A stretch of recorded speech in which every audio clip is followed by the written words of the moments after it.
पार्वती जी ने पार्थिव शिवलिंग का निर्माण करा, बड़ा सुंदर शिवलिंग का निर्माण कर माँ पार्वती जी पूजन कर रही है। पार्वती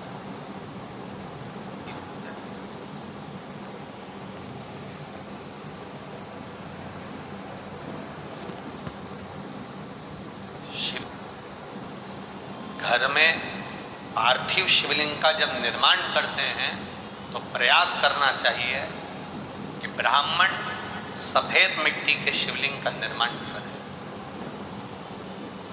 वैश्य पीली मिट्टी के शिवलिंग का निर्माण करें, क्षत्रिय लाल मिट्टी के शिवलिंग का निर्माण करें, शूद्र काली मिट्टी के शिवलिंग का निर्माण करें।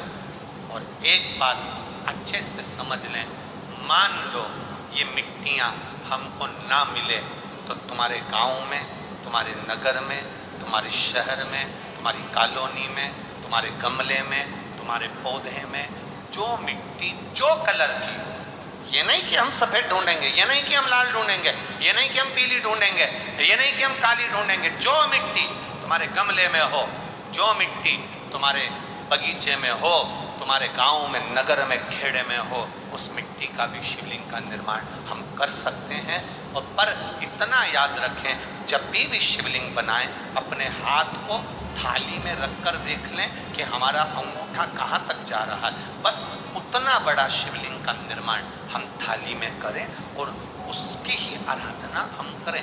ज़्यादा बड़ा शिवलिंग बनेगा, हम उसकी आराधना करेंगे, हो सकता है बीच में से कहीं खंडित होने लगे, इसलिए छोटा रहे, उसकी आराधना का सुख बढ़ता है, आराधना का सुख।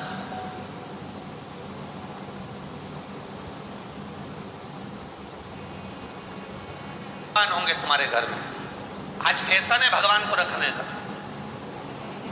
लोग जाते हैं तीर्थ तो वो घर से बहू कह देती, मम्मी तुम्हारे हाथ के, वो दादी के हाथ के जो भगवान है ना, लड्डू गोपाल, देवी जी, गणेश जी, इतने इतने से, मम्मी थोड़ा बड़ा लेकर आ, बड़ा ले आना।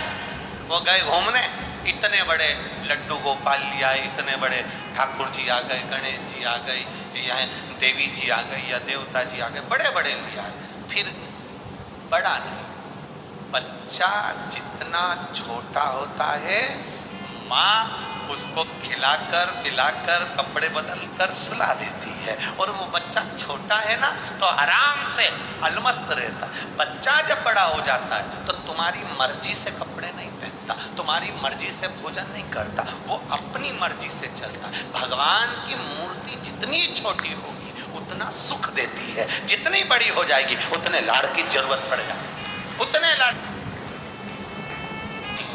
अब आप कहोगे गुरुजी तुम इतनी बड़ी बड़ी बातें करते हो, तुम्हारे ठाकुर जी भी तो देखो कितने बड़े हैं। आपको मालूम होगा कि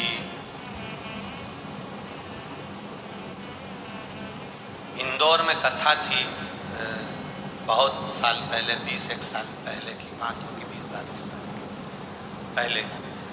इंदौर के सेठ जिनके पास में ठाकुर जी थे, और उनके कोई गुरुजी, अब गुरुजी तो गुरुजी होते हैं, उन्होंने कह दिया इतनी बड़ी मूर्ति घर में नहीं होना चाहिए।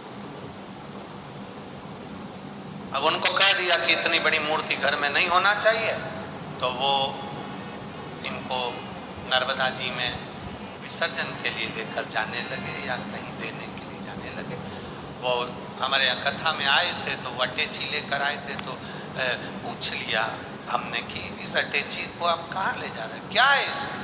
उन्होंने कहा इसमें लड्डू गोपाल है ठाकुर जी। हमने कहा कहाँ ले जा रहे हैं? हमारे गुरुजी ने कहा इतनी बड़ी मूर्ति घर में रहती है ना तो तकलीफ होती है, इसलिए हम इनको नदी में, नर्मदा जी में छोड़ने के लिए या आश्रम पर किसी के यहाँ देने के लिए जा रहे हैं। तो हमने कह दिया लाडला है, कहाँ इसको नर्मदा के जल में आप छोड़ोगे, हमको दे दो, हमारे साथ कथा में चलता रहे, आनंद से श्रवण करता रहे, भक्ति करता रहे। क्या लाडला है वो, उसका नाम हमने कल्लू रखा, हमारा कल्लुआ है लाडला। जय हो, जय जोहार।